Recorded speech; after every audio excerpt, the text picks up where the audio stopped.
Hi swimmers, Jason Tait here, head coach of Southwest Swim, and welcome to our Southwest Swim pool house. And today I'm not going to talk to you about the pool and our pool sessions, but I'm going to talk to you about open water and open water kit. So if you don't know much about Southwest Swim and myself, then we are a premier provider of swim coaching for open water swimmers and triathletes in the Swindon and Cotswolds area.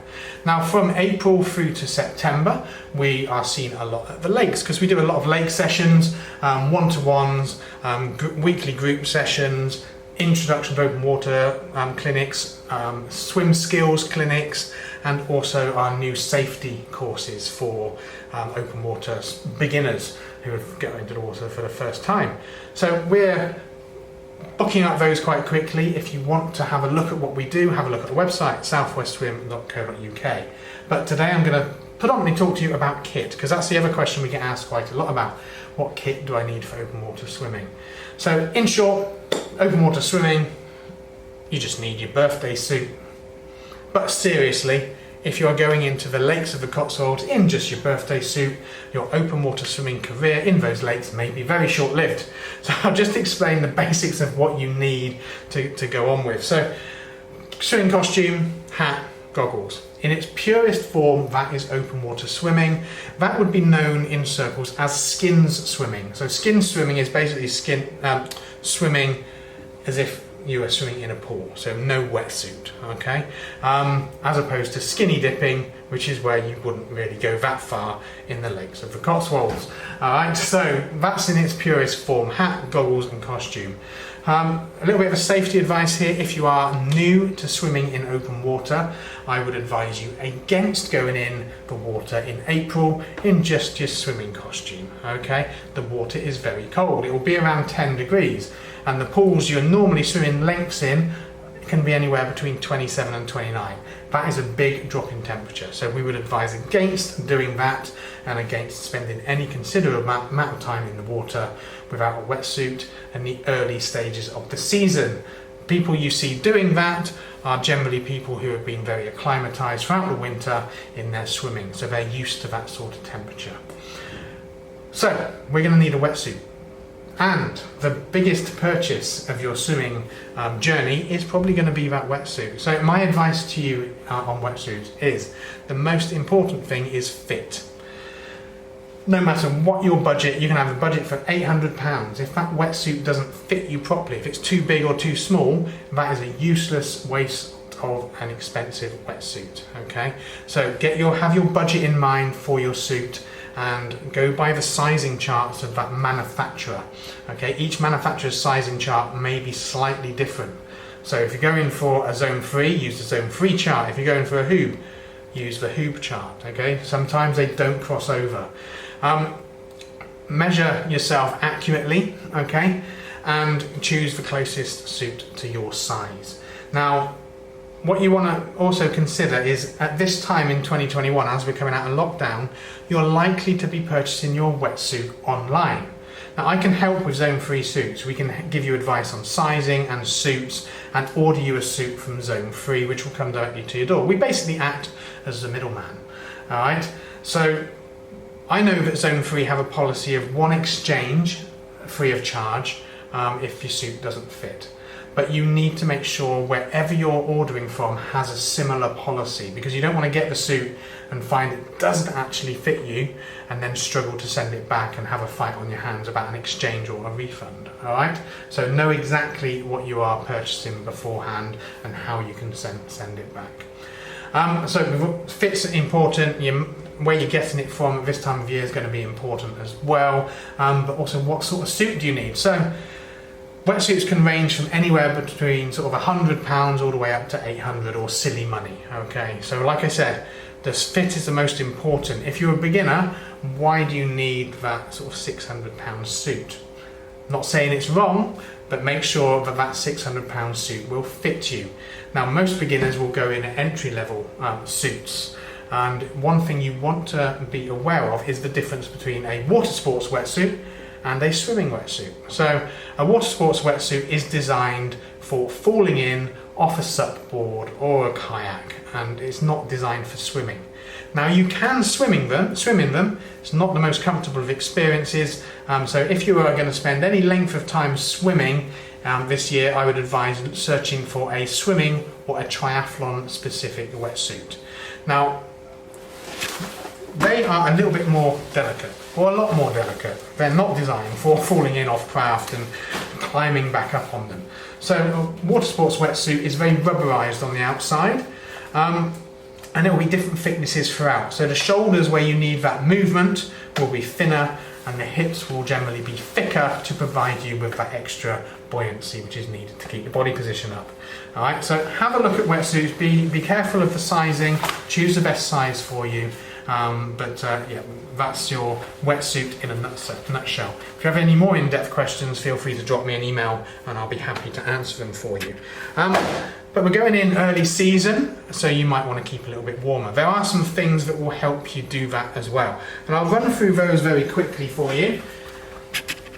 Pair of swim gloves, okay, will help you be more comfortable in the water for longer periods of time when it's slightly colder.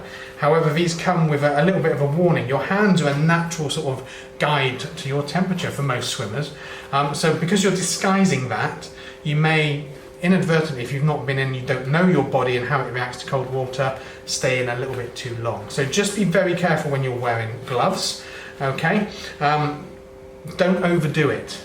That's the key thing. In colder water, don't overdo it. Get out while you're feeling good. Don't get out when you're starting to turn and feel bad. That's a whole different discussion, but it's just a safety warning around gloves. They will also change the way you feel the water in your stroke. So you know, when you pull through the water, it will feel slightly different. So you might not like that feeling as well. Personally, I wear gloves for coaching, and I will wear them for probably the earliest of the early part of the season, and as soon as it's warm enough, these things go and they get packed up and they come out again in the winter or the following year. So that's our gloves. You can also get wetsuit booties. So these things here keep your tootsies warm. All right. So again, I'd probably use these for maybe a little bit longer than the gloves usually. So these are ideal if you're river swimming or sea swimming on shingly beaches, etc., because they add a little bit more protection as well as warmth to your feet. So these will keep your feet warm. Again, something you'd wear early season. That's those done. Hats, we'll cover normal hats in a minute, but you can get neoprene swim hats to keep your bonts a little bit warmer. This one here is the traditional type. It's got a chin strap, so it's very stable. It's held onto your head. You'd put the hat on first, and then you put your normal hat over the top. Why? I'll go into that in a minute when we go into swim hat colours. Okay, so that's that one with a chin strap. I prefer one without a strap, and you can get these ones here. That's a neoprene hat without the strap, and you just again put your swim hat on to keep it more secure. Hat's done. Now, if you really feel the cold, you might want to invest in a neoprene undervest or a heat seeker vest. Different manufacturers call them different things. These are great. You put your cozy on, you put your vest on, which is a neoprene vest effectively, and then you put your wetsuit on top. Adds a little bit of extra warmth. They do increase your buoyancy at the front of a stroke, which could be a good or a bad thing, depending on how good a swimmer you are. That's that done. That's all our neoprene out of the way. Okay, so hats. We'll go on to hats while we're still on that subject. You want to get... I've lost my hats. Where have they gone? We'll go with this one. You want to get quite a bright coloured hat. So our hats, our Southwest swim hats, are blue, which I have lost at the moment. Brilliant. But you can have these sort of pink hats, green, orange. Our hats are blue with our logo on, so it's very visible from the side. Silicone hats are best because they're thicker and they'll last you longer. Latex hat is generally a thinner hat which will be given to you if you do an event. Hats are there for visibility and warmthness. So if you don't wear a neoprene hat early season, you can double or triple hat, which basically means wearing several hats at one time. Okay, so make sure you've got a bright hat, and that's you covered with the hats. Now, colours to avoid. Red, not that great in my personal opinion and experience to see people with a red hat from the side of the lake, okay? And one colour you avoid at all costs everywhere in open water is a black hat. They're not bad in the pool if you like black, but in the open water, absolutely useless for visibility. If you imagine you're wearing your wetsuit, which is predominantly black in most cases, and then you are wearing a black hat and your face is in the water, the only thing that's visible are these things flashing in and out of the water. If you're doing breaststroke, it's even worse because your hands won't be visible and there's very little splash at all. So avoid black wherever possible. Don't wear it in open water. A lot of venues won't let you wear a black hat in the open water. It's that bad, okay? So that's that stipulation on there. So where are we now? We've done hats, we've done our wetsuit kit, a little bit more safety kit for you, which not many people will consider, but these things. Whoop, get a focus, not going to focus. There we go. A set of earplugs. Earplugs can stop dizziness. A lot of new swimmers complain of dizziness when they're swimming in the lake for the first time, and that can be caused by cold water getting into the ears and causing the body's balance to be disrupted. So that's one reason to wear earplugs. The more important reason is over the longer term to protect your ears. I won't go into it too much, but have a look up of surfer's ear and see what that is, and that's why you want to be wearing some earplugs longer term. We wear them all the time when we're coaching to protect our ears, okay? So that's another bit of safety kit that not many people would know about on there. Goggles, another really important thing for you. Goggles are a bit like wetsuits. They've got to fit properly. Now, I've wasted hundreds of pounds with trying to find a pair of goggles that work, and I've now narrowed it down to about 3 or 4 pairs I use all the time. So you may have the same problem. You may find that you try a pair of goggles on and they seem to fit dry side, but as soon as you get in water, they let in water. That's not the goggle manufacturer's fault. That's not the supplier's fault. It's basically because your face doesn't fit that pair of goggles 100% correctly. Okay, so it's just something as swimmers we kind of have to deal with on there. So goggle wise, you can get these kind of things which are kind of a thick rim. These are more traditionally thought of as a open water goggle. These are my trusty ones. They're about 2 years old now. I think that's the longest lasting pair of goggles I've ever had, but I don't use them in the lake too much when I'm coaching.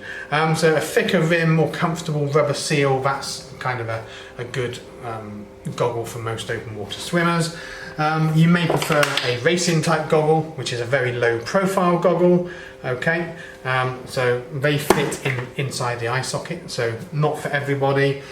Or my favourite pair of goggles for pool and open water are these, which is, if you've been a swimmer at any point in your life, you may recognise these as Swedish goggles. They come in a kit, very cheap, and you make them yourself, so they're really truly individual to your face. If you really struggle with goggles, you can also get a mask type goggle. I haven't got any of those to show you. Goggle lens colour, also very important. Because you're open water swimming, you'll encounter different sort of weather conditions, etc. So the hard and fast rule is you want a clearer set of goggles for cloudy days, rainy days, so you can actually see. You also want a dark pair of goggles for those sunny days. Think of yourself as wearing sunglasses. Now, if you've only got one pair of goggles and it's a dark pair, think of, again, wearing your sunglasses and going out in the rain. Everything's going to be dulled down and you're not going to be able to see as well. So that's the reason for a couple of pairs of goggles. Now, you can have one pair of goggles in a couple of different ways. So I'd recommend either a photochromatic pair of goggles, such as these ones here. So photochromatic are a pair of goggles that are clear, but when the sun comes out, the chemical reaction darkens them down. Alright, so photochromatic's good. Sometimes they don't kind of clear as quickly as you'd like them to, so that's the only downside. My recommendation personally, and this is how I swim and coach with these, I wear a blue lens. So you can see that there, hopefully. It's kind of dark, but it's a kind of a bluey tint on that lens, which darkens everything darkens everything when it needs to. So when it's sunny out, that lens will darken things down, and when it's sort of cloudy out, brightens everything up, it lightens everything up for you. So it's a good all-round lens colour. Alright, so that's goggles done. We're nearly there, alright? Honest. Not too much boredom left. Well done if you're still with me. Safety again, toe floats. I would recommend all new swimmers go and grab a toe float. Okay, different combinations, you get toe bags, toe donuts, but the essence is that these fit, this will strap around your waist and this will tow along behind you. They're built so you can be visible in the water. They're not life-saving devices, but you can easily rest on them. Alright, so they do have a safety element attached, although they're not sold as that sort of a life-saving device, okay? But very, very much worthwhile for both that safety aspect of being seen and being able to grab a rest on. Now, you can get dry bags as well, so if you need to take your stuff out with you, you can buy a dry bag or dry toe donut as well, which enables you to get kit in and out whilst you're swimming as well. So that's that little bit of safety kit done. And I think we are nearly there. But there's one thing missing which you'll hear about lakeside. It's not a necessity, but as you start your swimming journey, you might get dry robe envy. So a dry robe, all right, or a changing robe. It's basically one of these things. Furry on the inside, waterproof on the outside, and it's a big dressing gown. Say, not needed, it's a bit of an open water swimming luxury, but you might find yourself buying one like 99% of other swimmers who start, and eventually they'll buy, after a couple of months, one of these things. So it enables you to get changed lakeside, you can get out of the water, just throw this on, get changed under it and drive home if you want to, or you can just linger around in one lakeside and talk to your friends when we're allowed to do so. So that's all of our kit. I hope it's been really informative for you. I kept saying throughout, any questions, please do feel free to drop me an email. I'm happy to answer your questions, and if we can help you get started or progress in the open water, have a look for a coaching session, see what we do, see if we suit your needs, and give us a bell and book onto a session. But the most important thing is for you to be safe in the open water and enjoy your open water swimming. Okay, so whatever time of year you start, listen to your body as well. Have the appropriate kit for your swims that you are doing, and ask opinions and help from those knowledgeable around you, your coaches and your friends, and they can give you advice on how to be safe in the open water. But really hope that's been good for you. Well done if you've lasted to the end of the video. I will let you go now, and I will see you soon. Bye bye.